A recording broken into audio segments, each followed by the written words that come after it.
Alors bonjour mes gens. Bon alors, aujourd'hui comme c'est les tailles, fois dernière je vous fais une salade César, on continue dans le mode salade aussi. Hein, c'est les tailles, il fait bien, on va profiter de manger des salades, parce qu'après ça sera fini. Hein, on est le 15 août, alors j'ai une journée de retard par rapport à l'habitude, mais avec le week-end qu'on a eu, c'est tout compliqué de le faire dimanche. Donc mes gens, aujourd'hui, tomate burrata di bufala au pesto. Donc, les ingrédients. Les tomates du Gardin de Benoît, vous voyez, elles sont belles, magnifiques. Du basilic que j'ai eu du mal à trouver dans le commerce, mais j'ai fini par le trouver quand même. Du sel, la burrata du bufala, voilà. De l'eau que j'ai mis à bouillir pour monder les tomates et de l'eau glacée pour les éplucher après. Donc on va mettre les tomates à monder, donc on les met à monder, c'est pour les... Moi j'aime bien les retirer la peau, les tomates. Surtout les tomates du Gardin de Benoît, elles ont une peau assez épaisse, hein, c'est de la vraie bio, donc voilà. Et puis en même temps, ça va permettre à l'assaisonnement, donc au pesto, de bien imprégner la tomate. Donc voilà, pendant 30 secondes, 45 secondes, on va les passer dans l'eau bouillante. Alors mes gens, vous voyez, 30 secondes, un peu plus, on coupe les feux et avec mon écumoire, je les prends et je les mets dans l'eau glacée, eau froide, glaçon. Donc ça va créer un choc thermique. Voilà, ça va créer un choc thermique et la peau va se décoller pratiquement toute seule. Donc voilà. Et là, je vais retirer la peau. Vous voyez, ça part tout seul. Voilà.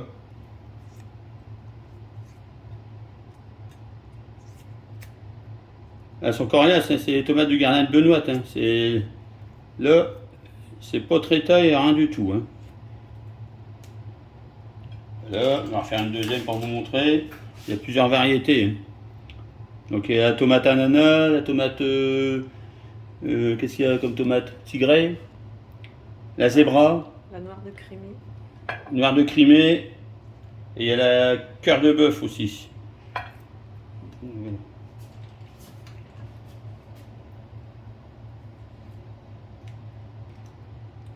Donc voilà mes gens. Donc là j'attaque le dernière tomate et après on va attaquer le pesto. Alors pesto, ça se compose de basilic, ail haché, huile d'olive et du sel. Pas à confondre avec le... Pardon, je me trompe moi-même. Donc le pistou. Le pistou, c'est huile d'olive, basilic, sel et de l'ail.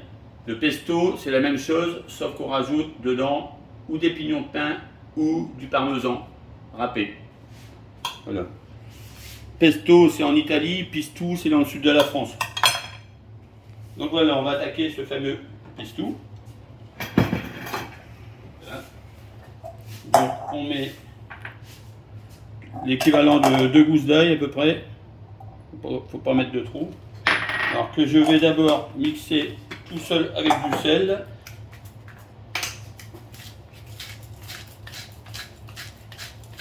Voilà. Il faut le mettre dans le bon sens, ça ira mieux. Alors je mixe une première fois.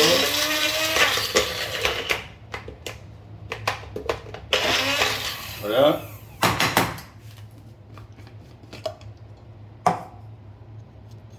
Là, je vais rajouter le basilic. Voilà, il y a à peu près, vous voyez, j'ai acheté les 3 pots de basilic. Là, j'ai mis à peu près la moitié d'un pot en 2 gousses d'ail. Donc là, on va remixer un petit coup comme ça, sans l'huile d'olive pour l'instant. Voilà, vite fait. Et on met de l'huile d'olive. Il faut choisir une bonne huile d'olive, hein, huile vierge. Voilà, on va commencer par ça. On va y aller au fur et à mesure. Hein. On a eu un sacré week-end, hein, là, ça s'est gâté, là ça se gâte, le 15 août, on bascule sur la fin de l'été.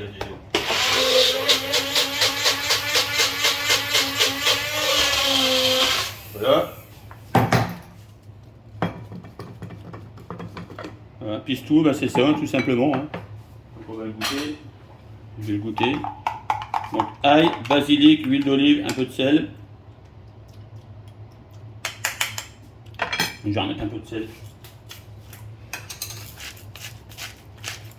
Hop. Voilà. C'est très bien comme ça. On va récupérer. Hein. Pas jeter.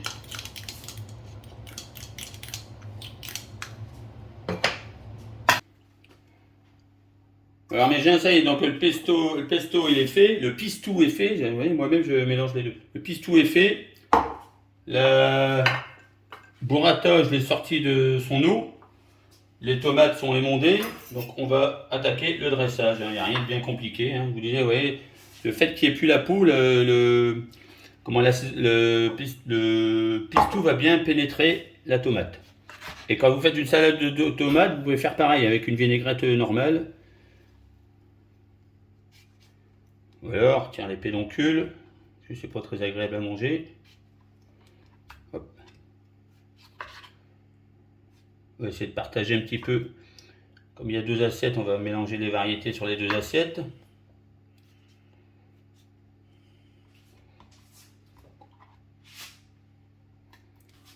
Bon, donc là, mes gens, j'ai tiré les pédoncules des tomates. Donc on va faire des tranches, tout simplement. On va essayer de répartir un petit peu les couleurs dans chaque assiette. Bon, c'est rien de compliqué non plus. Hein. Mais bon, il faut le savoir, il y a beaucoup de gens qui ne savent pas qu'une salade de tomates ou tomate mozza ou burrata, il faut émonder les tomates en principe. Mais bon, il n'y a pas beaucoup de monde qui le fait. Hein. Il y a peut-être que dans les restaurants gastronomiques où voilà, quand ils travaillent la tomate comme ça, ils émondent. Mais dans les brasseries, tout ça, c'est direct. Hein. Donc voilà, donc là, on va passer au dressage. Hein. On va essayer de dresser ça harmonieusement, hein, tout simplement. Voilà. Une assiette pour moi, une assiette pour Benoît. Nous, le soir, on mange pas grand main. Voilà, on répartit un petit peu les couleurs comme ça. Un petit peu de vert.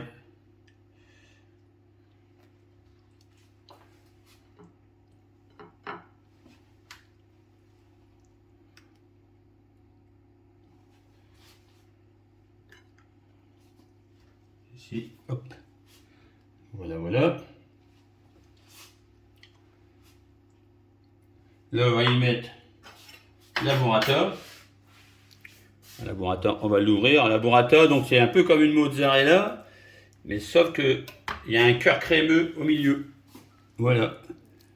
Vous voyez, c'est crémeux comme ça, c'est excellent.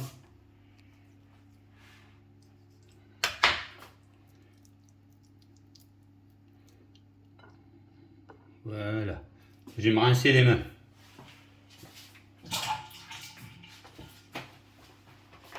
Voilà, et là, on va procéder à l'assaisonnement. Donc un petit peu de pesto, ben, forcément dans la burrata, il faut en mettre, il ne faut pas hésiter. Voilà, un petit peu autour comme ça. Hop.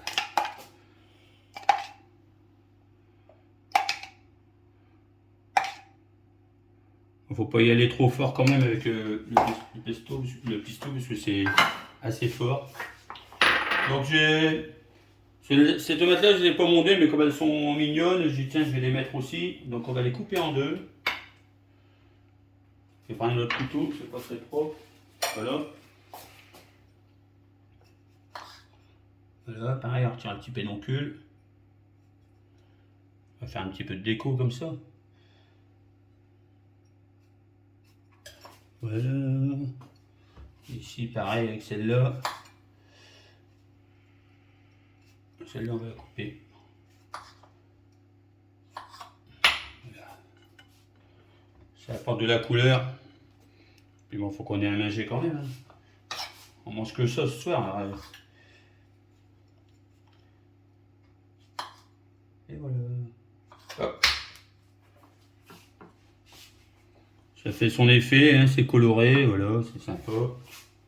Et pour finir, j'ai récupéré les sommités du basilic. Voilà, pour faire un petit peu de rappel du basilic, tout simplement.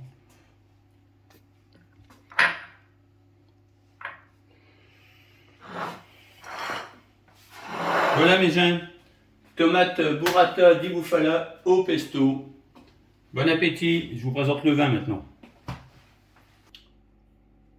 Alors mes gens, donc avec ce petit plat sympathique, j'avais pensé à un vin blanc, mais un vin blanc du sud. Hein, des vins blancs qui sont assez corsés, qui ont un peu plus de caractère. Donc on est sur un Corbière, c'est l'autre, la cuvée l'autre blanc. Donc on est au château Favre-Cordon, en assemblage Vermentino, Grenache blanc. Un Grenache qui apporte le côté corsé, qui apporte de la puissance, et le Vermentino qui apporte le côté fruité et fraîcheur. Hein, donc avec le pistou, il faut contrecarrer le côté ail basilic avec un vin qui a un peu de caractère. Donc on va goûter ce truc-là, voir ce que ça donne. Un petit coup pour Benoît. La couleur est une belle couleur dorée. Et même, j'ai l'impression qu'il est un peu perlant. Il y a des petites fines bulles, mais c'est pas bien grave. Donc on est sur des fruits, des fruits blancs. Il y a même des notes exotiques comme l'ananas.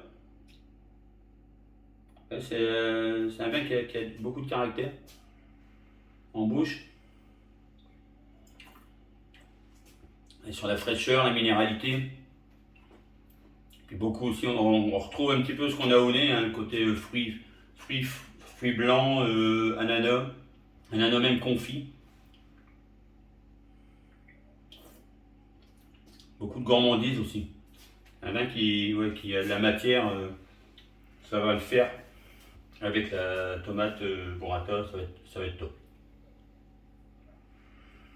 Voilà mes gens, ben, bon appétit à vous et puis à la semaine prochaine.